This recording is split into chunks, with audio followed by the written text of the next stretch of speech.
Papua mulai dijamah oleh bangsa Eropa sejak abad ke-16, di mana dua pelaut Portugis bernama Antonio de Abreu dan Francisco Serrano memulai pelayaran mencari rempah-rempah. Tahun 1521, seorang bangsa Italia yang mengikuti Fernando de Magalhães berlayar keliling dunia dan menyebut nama Papua dalam catatannya. Perbatasan dua wilayah Indonesia, Papua Nugini, dirancang saat masih di bawah kekuasaan kolonial. Pada tanggal 24 Agustus 1828, Belanda secara resmi menyatakan Papua berada dalam wilayah kekuasaannya dengan ditandai pendirian benteng Fort de Bas di Teluk Triton di kaki gunung Lumenciri, Papua. Belanda masuk ke pantai barat daya New Guinea dan memproklamasikan kedaulatan atas wilayah tersebut, menamakannya Deutsche New Guinea.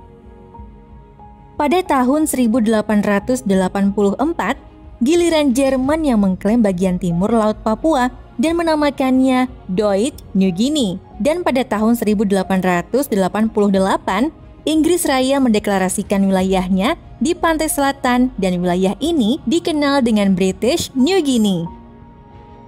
Pada tahun 1895, Inggris dan Belanda menetapkan garis perbatasan wilayah yang dikuasainya. Pada tahun 1905, Inggris menyerahkan wilayahnya kepada Australia yang kemudian menamai bekas koloni itu dengan nama Papua Nugini.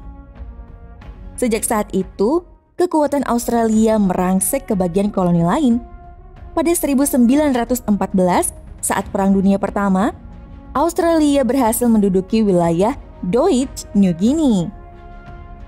Lalu Australia mendapatkan mandat otoritas wilayah tersebut dari Liga Bangsa-Bangsa pada tahun 1920.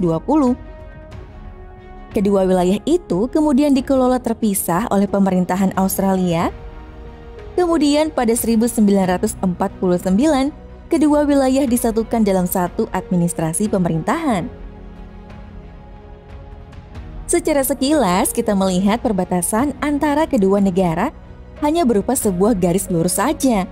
Namun jika dilihat secara seksama, kamu akan menemukan sebuah gigitan aneh di perbatasan Indonesia dan Papua Nugini.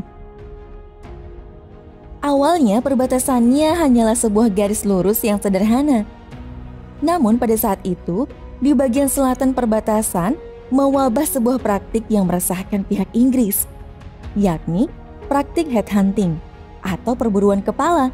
Sejumlah ahli membuat teori bahwa praktik ini muncul dari kepercayaan bahwa kepala seseorang berisi materi jiwa atau kekuatan kehidupan yang dapat diperoleh melalui perburuan. Pada tahun 1893, Inggris yang merasa tidak senang memutuskan untuk menghentikan tindakan tersebut. Namun, gerakan dan ruang manuver Inggris terasa sulit dan terbatas karena hutan yang lebat dan perbatasan yang tidak bertanda. Inggris pun merasa segan untuk melewati perbatasan secara ilegal dan harus berurusan dengan pihak Belanda. Akhirnya, pihak Inggris dan Belanda membuat kesepakatan bagian tengah perbatasan akan digeser melengkung menyesuaikan dengan bentuk sungai Fly. Namun hal tersebut sedikit mengurangi wilayah kekuasaan Belanda. Akhirnya, untuk mengkompensasi penambahan wilayah untuk Inggris, perbatasan bagian sungai Fly digeser sedikit ke timur hingga ke mulut sungai Bansbad. Berkat kesepakatan tersebut, akhirnya pihak Inggris lebih mudah untuk berpatroli menyusuri sungai Fly tanpa melewati perbatasan dan bermasalah dengan Belanda. Nah, itulah alasannya mengapa ada lengkungan kecil di garis lurus perbatasan antara Papua dan Papua Nugini. Semoga dapat memberi informasi dan pengetahuan buat kita semua ya. Sampai jumpa lagi di video selanjutnya. Terima kasih. Bye-bye. I know that I told you we're over. I swear that I'm sober. Just